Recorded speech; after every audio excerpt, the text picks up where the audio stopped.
Hi there everyone, I'm TheGuyWithNoGamertag, and today I want to talk about Tracmania, the single-seater time trial game which really has taken my interest over the last month. Now just in case there are any die-hard Tracmania players who happen to come across this video, I would like to just give a minor shitpost/sarcasm warning. It'll be quite easy for some of my sarcastic comments to come across as mad cause bad, but generally they are coming from a player who is really enjoying playing this game. So let's get started. Tracmania is a formula-style time trial game. I've been playing it on PC, and it focuses around getting from point A to point B in the fastest time possible. Like, wait, haven't you just described every single racing game ever? I know, it does sound like that, but it's got a little bit more to it than that. In this game, one of the key differences to start off with is your car. It handles very differently to most other games, and it has its own unique physics. It's also both hilarious and terrifying to look at. Like, the rollover protection of this car is the driver's head. Like, I've just finished my engineering degree. It's both hilarious and kind of terrifying to look at something designed like that. But the physics of the game mean the cars feel very light. Drifting in sharp corners is much faster than doing optimized racing lines that you would in a sim racer, so it's very important that you draw that distinction. This game is not trying to be a sim racer, it's a completely batshit time trial game.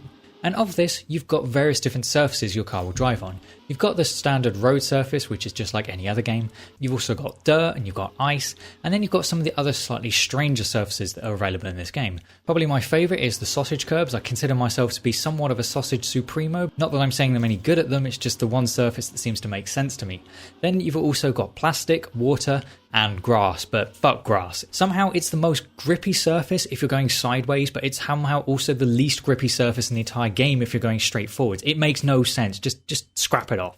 And as time goes on, they're adding in more and more different surfaces to this game. You've also got various different moving blocks, but those are really only a problem when you start getting into player-made tracks, but we'll cover that a little bit later.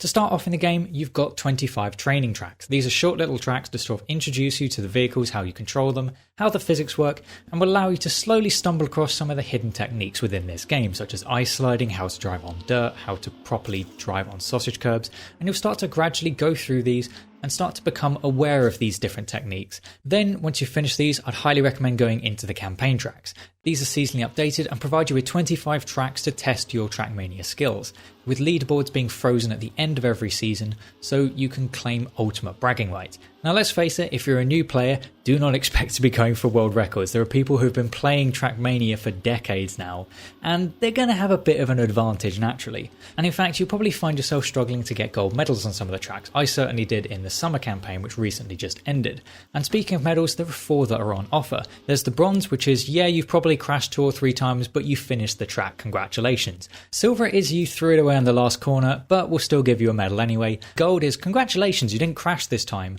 And then finally you've got the author medal, which is, oh, okay, you're actually driving this track kind of properly now, good job. And being somewhat new to the game, the author medals can be quite tricky. There'd be occasional tracks where I'd get them in very short time, but generally speaking, I'd just have to play the track quite a lot to actually get a gold medal. And whilst some of the runs in the background may not make the game look as difficult as I'm making it sound, trust me, it's a lot trickier than it looks, mainly because of the obstacles the game puts in front of you. You've got poles, you've got barriers that are kind of like a 70s TV presenter because they grab you without permission and don't bloody well let go. Yeah, I'm pretty sure making that comparison has just ended any chance I could have had of ever interacting with the developers for this game. And then there's trees, which just constantly cuck your runs. Like, at this point, I'm going to have to petition for Gerald the Tracmania tree surgeon to be hired, because whilst I understand the ones on the outside of the track for decoration, what the hell is this tree? Like, how did this grow here? Like, we need some tree surgery going on in some of these levels. But the obstacles are a double-edged sword in a way. They are incredibly frustrating when you're just trying to learn the map or you're trying to improve your time and you've missed your line by just a tiny fraction and you find yourself bonking into a pole, or even worse, bonking yourself into the finish and then firing yourself off the track, never finishing your run. That is one of the most painful experiences in this game. But equally well, when you do start to learn it, you get better at the mechanics, you start to understand how to control the car a lot better.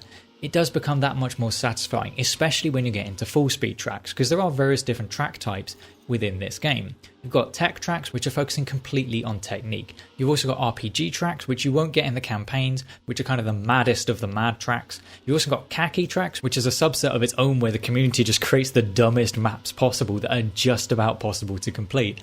And then you've also got full speed, which are pretty self-explanatory, but they're the tracks that allow you to create those really OCD pleasing montages on this game. They're so satisfying to play through, and even more so to watch. They just look incredible. but they do require a lot of precision, and that's one of the main difficulties in this game. It's all about precision. If you want to gain that extra bit of time, you have to have very precise inputs. And that's something I'm not particularly good at. I'm very good at hitting the walls. I'm very good at hitting every obstacle on my way. Although, one thing I have discovered in my pursuit of destruction, I'm damn good at landing crashes and making it look intentional. Like, I'm a bit of a cat in this game. I might be an arsehole, but I can certainly land it. But then the main use I found for the campaign overall was whilst the training tracks kind of introduced you to the mechanics of the game and allowed you to stumble across certain techniques, the campaign tracks is where you properly apply it and start to understand those mechanics, like I had on this summer campaign track. It was a completely ice focused track, and I had been struggling with it for a while, but I was gradually picking up pace and I was starting to realise how to use ice slides.